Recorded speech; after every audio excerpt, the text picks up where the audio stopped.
Hey, what's going on, everybody? This is Tyrone back with Tech Life. Great article here from CNET. I'll leave a link to it in the description so you guys could check it out. So now that the FCC officially approves the T-Mobile and Mint acquisition, and T-Mobile announces at the quarterly earnings that this is set to close May 1st, which is like a few days away. In this video, I wanted to talk about why T-Mobile, what does T-Mobile need Mint for? Right? There's really no consolidating or integrating because Mint doesn't have any assets. Like they don't have spectrum, they don't have tower sites. All they really got is just customers. Right now on the Mint, on their business side, they have a few things that T-Mobile really want to look into, right? And that's what I wanted to discuss in this video. So the FCC did create that security blanket or fail-safe, whatever you want to call it, just in case T-Mobile does make a complete 360 and they start making all these changes and pricing increases. That's where the device unlocking comes into play. So 60 days post close of the acquisition, which is May 1st. So 60 days starting May 1st, all of the Mint and Ultra devices will be unlocked. And that's the fail-safe. So if T-Mobile does decide to make those changes, customers can now leave freely without issue because the device is unlocked. Now they can just cancel and go with another carrier, and that or MVNO.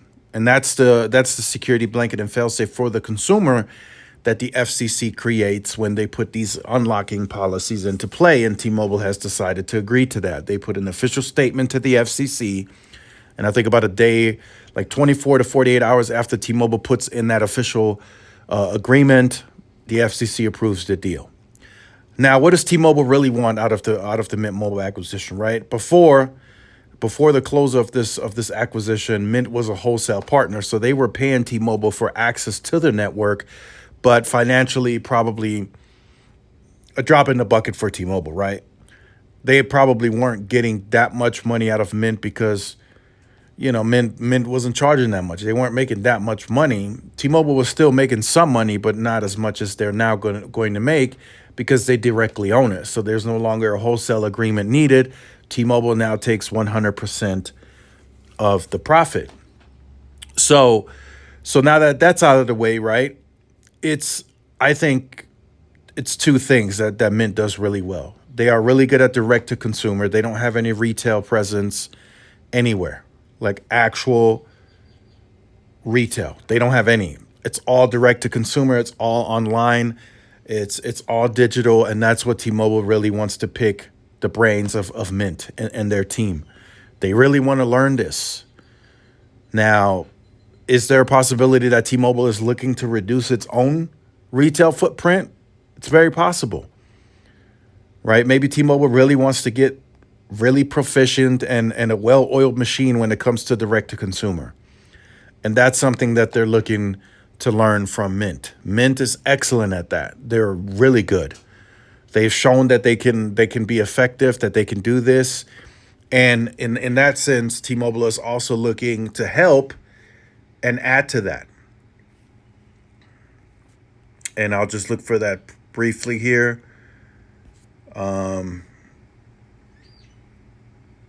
there it is. T-Mobile also shared its intention to use its supplier relationships and distribution scale to help the brands to grow and offer competitive pricing and greater device inventory, and specify that Mint and Ultra will be complementary to the carrier's prepaid brand. So T-Mobile has brand scale. They have partnerships, relationships, so they can help Mint fill demand as needed when it comes to phones. Maybe they start selling FWA through Mint. Who knows, right? And that's another help for T-Mobile. They can grow and scale that business in the prepaid space, and it makes T-Mobile money. It's another source of revenue. They already have Metro by T-Mobile, which is their main prepaid retail brand, and they got a few others, but they didn't keep Boost, they didn't keep Virgin. So it's really just mainly, they have T-Mobile prepaid. Not really a big deal, I don't think.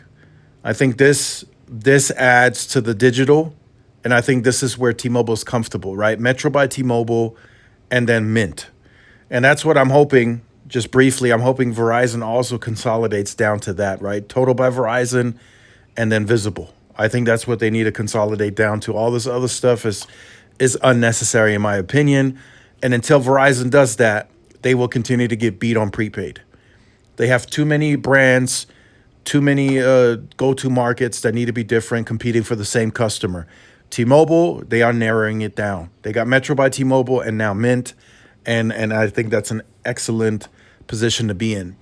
Now, another thing that T-Mobile will take advantage of is the spokesperson, Ryan Reynolds. Now, nothing official, right? We're speculating, but they could use him on the T-Mobile brand side, right? He could become the spokesperson for T-Mobile. Who knows? It's very possible.